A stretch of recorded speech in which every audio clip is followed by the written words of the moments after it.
Welcome back, or welcome if you're just joining us. This is the France 24 debate. Italy votes. We're looking at the results and what they all mean for Italy and for the rest of the continent. We are looking at it we're pleased to be joined for this second part from Milan.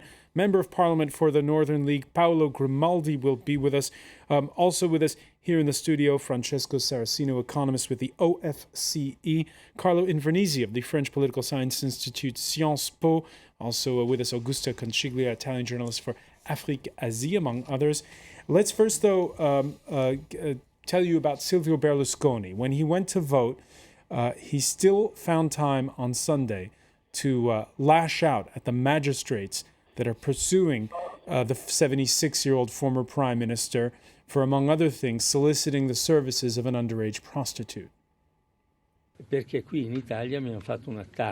Here in Italy, they attacked me with bunga bunga. It was a sham, and it was pure defamation based on nothing. In fact, nothing came out. There were 150,000 phone taps, and no crime was discovered. And then the trial started, which all the foreign journalists took interest in. And they look at magistrates as though they are a serious entity, but actually they are just a mafia. More dangerous than the Sicilian mafia.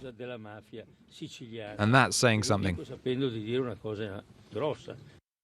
All right, politically, Silvio Berlusconi still alive and kicking. Let's go to our correspondent in Rome, who's at his headquarters, Seema Gupta. What's the mood there in view of the early results that say he could still play a role, especially in the upper house? Well, what's interesting here is that there's a large number of journalists packed into the press room, but we don't see anyone specifically from the party yet. We've heard some comments from a few of them saying that they feel that the reason that they think they've done well is because all this achievement is due to Mr. Silvio Berlusconi. Now, Mr. Berlusconi himself is not actually here. Party officials have told me that he is in his home in Arcore, which is just outside of Milan. He's said to be serene and with God, is how one party official described him, and he had lunch with his family, and they said, perhaps you may see him later. I think most of the officials here want to take a sort of cautious line. They want to see the official results, what comes out, simply because it really is very tight. The two parties are really head-to-head. It's a real slim margin in the Senate, and that's where it's very crucial at this stage. And so at the moment, they don't want to make any kind of comment. All right, Seema Gupta, many thanks for that. Keep us posted. There you heard the caution Carlo Invernizzi expressed at Berlusconi headquarters at this point. But remember, just a few months back, people thought he could even post in single digits, but him and his coalition are doing far better than they originally expected. Yeah. Once again, it's difficult to know exactly how well he will do, but it seems that he might scratch this draw, and which would for him be a success. For me, again, the most interesting thing is what that reveals in the broader term, which is the difficult situation that Berlusconi leaves as a heritage for the Italian right, which is after Berlusconi, there is nothing, and he was forced to come back. And we know Italy has a love affair with Berlusconi and that he can win elections. But after this kind of leadership, what happens? And it's the desert afterwards. And this one of the things that was revealed by this campaign was that he was forced to come back because after somebody like Berlusconi, there's nothing. There's nothing. I want to get the reaction, though, of Paolo Grimaldi of the Northern League, who is with us from Milan. Is it true without Berlusconi it's difficult to be able to muster?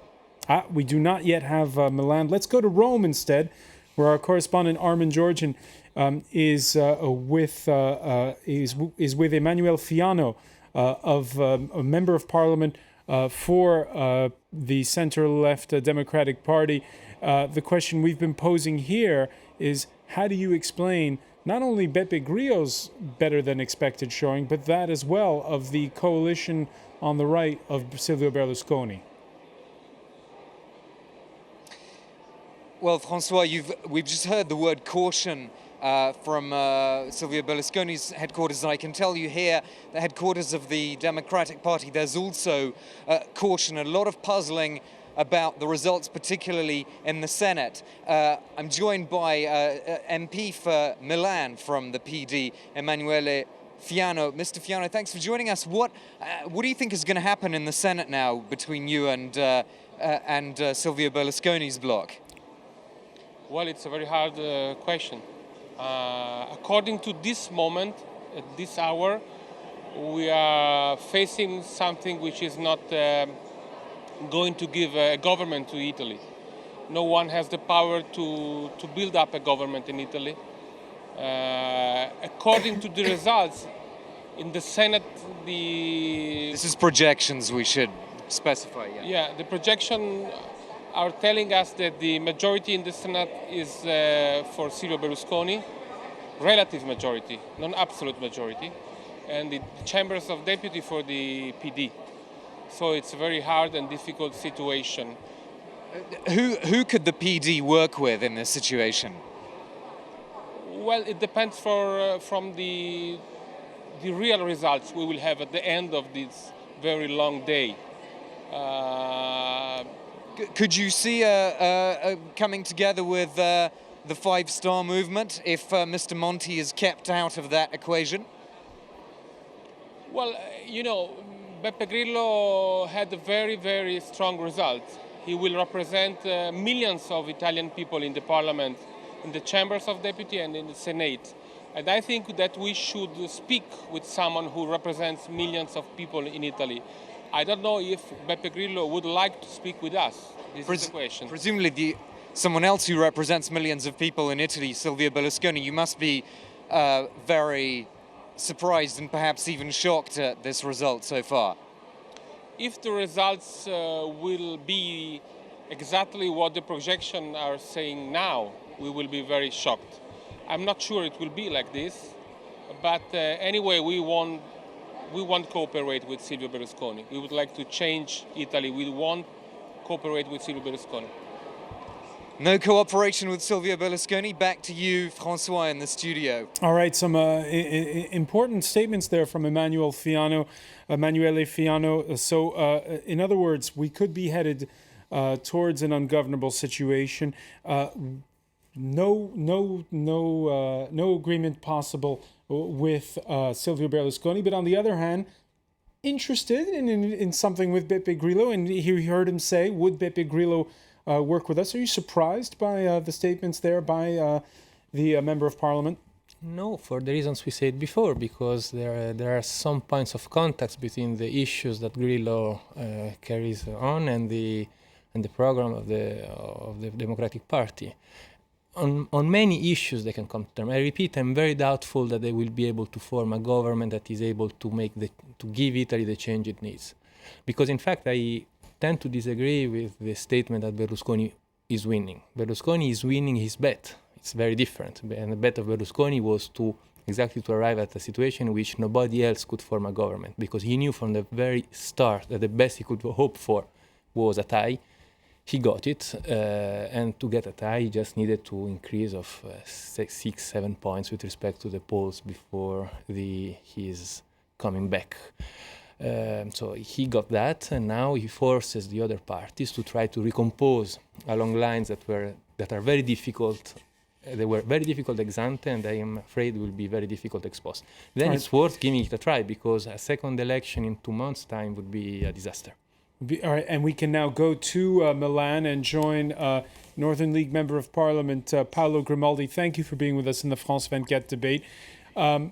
What's your prediction, first of all? Are we headed towards a hung parliament? Are Italians going to be going back to the polls? No, we think that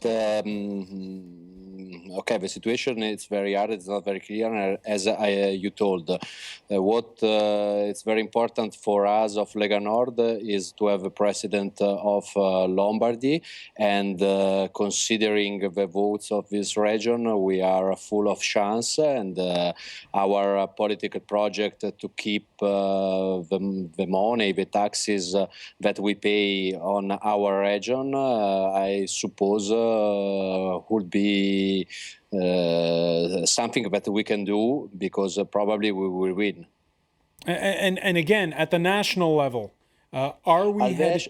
What's going to happen there? At the national level, okay, we are not so much interested this time, because probably the left side will win to the Camera and the right side to the Senato. Maybe a not clear situation would be better for us to try to keep the taxes of Lombard people on our land. All right, let's get some reaction in the studio. Augusto Conciglia. Yes, this is an obsession of the League, and it's unfortunately successful demagogic attitude. And actually, not only the League, but I would say that all this election has been polluted by these demagogic statements. And when you were saying that Berlusconi promising to refund a housing tax, for example, and many other things of the sort. So, I mean, it was not a very serious debate. I mean, the only serious campaign, despite all what we can say, is the Democratic Party campaign. It was at least trying to tackle the real problems of the country. Maybe it was not sexy enough. It was not there is no show like the others did. And Italian seems to need old-fashioned leaders to be happy with. Paolo Grimaldi? Okay, perfect. No, sorry, I don't know who is the girl that is speaking, the woman that is speaking, but I would like to tell her that in Sicily they keep there the 120% of the taxation. Is it demagogy? Is it something that is not made also for Lombardy? In Catalonia, they keep the 60% more or less of VAT taxation. In Basque Country, they keep 104% of the taxation. All these countries are demagogic. In Scotland, they get devolution and they have a president. Is demagogic. I have to say just one thing. All the left parties in Europe agree with federalism, autonomism, and to defend the regional interest. Just in Italy, we have one left so racist and so fascist that don't want to give autonomy and freedom to the lands. This is just the truth. We make agreement with Silvio Berlusconi because we are obliged, because the left side in Italy just talk but pay money for assistenzialism, statalism, false pension of invalidity in the south, and as the left side in Italy is agree with this kind of politics that give many problems in the public balance of our country, we cannot solve our problems. The left side would have to think, to change and to look to the left parties in Europe, that they care about federalism, autonomism, and so on. All right, let's bring up the point that we're discovering with these results is austerity. When it began, Mario Monti prided himself on the fact that he was able to reassure the markets, calm things down. But the argument about taxation, there is this genuine feeling among a lot of Italians that they're suffering under all this belt tightening. Of course. I mean, this is one of the issues that should have been debated in a very different way during this campaign, because on one side we had the position of the Northern League that was just exposed by your guest, and you saw how different it is from the same instances that you have in different countries. The federalism that the League is proposing is a very different federalism from the federalism that you have in Spain or in any other country in Europe. On the other, you had Berlusconi making promises that he knew he would never be called upon maintaining because he would never win, and we go back to what we were saying. And on the other, you had the left that somehow has an original sin, which is probably also what explains its not so good performance, which is that it has to keep within its perimeter many different positions, among which the position... Some of which are contradictory. Among which the position of those who are for austerity. And austerity is, of course, a big loser of this election, because austerity is not working anywhere in Europe. And as you say, the electorate is completely fed up with that. All right. Should Europe worry is the question we put on the France 24 Debate Facebook page. It's not just the Wall Street Journal, but all of Europe's markets that were rooting for a better showing by the outgoing Premier Mario Monti and his painful medicine. Italy, which will have to wait one more year, as you can see on that graph, before renewing with growth. Not everyone abroad, though, enamored with Monti. Economist Paul Krugman writing in the New York Times, Mr. Monti was in effect the proconsul installed by Germany to enforce fiscal austerity on an already ailing economy. Willingness to pursue austerity without limit is what defines respectability in European policy circles. This would be fine if austerity policies actually worked, but they don't. Carlo Invernizzi, that's easy perhaps to say now, but let's turn back the clock to November 2011 when he came into power. Well, November 2011, I think we've had already quite a little bit of evidence of the effects of austerity, at least in other countries. And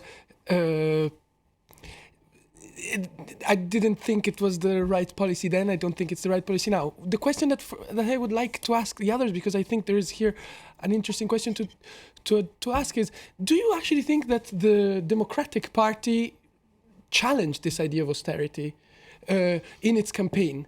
Do you think that the Democratic Party represented a political alternative or not? It seems to me that if you read the program, it's difficult to find any. They don't challenge the fiscal compact. Very briefly, because we're almost out of time. Well, the Democratic Party in Italy is in the very same situation the Socialist Party is in France. It's in a situation which is very difficult because they have to give an image of responsibility towards the outside, and they have lots of forces in the inside that push for a break of current policies. My hope would have been that, being very opposed to austerity, my hope would have been that a clear victory could have helped them to get the legitimacy and hence then to try to change course. And in Italy and in Europe, let me say, because Italy itself by itself cannot do much. And we will continue to crunch the numbers on those election returns in both the lower and upper house. I want to thank you, Francesco Saracino.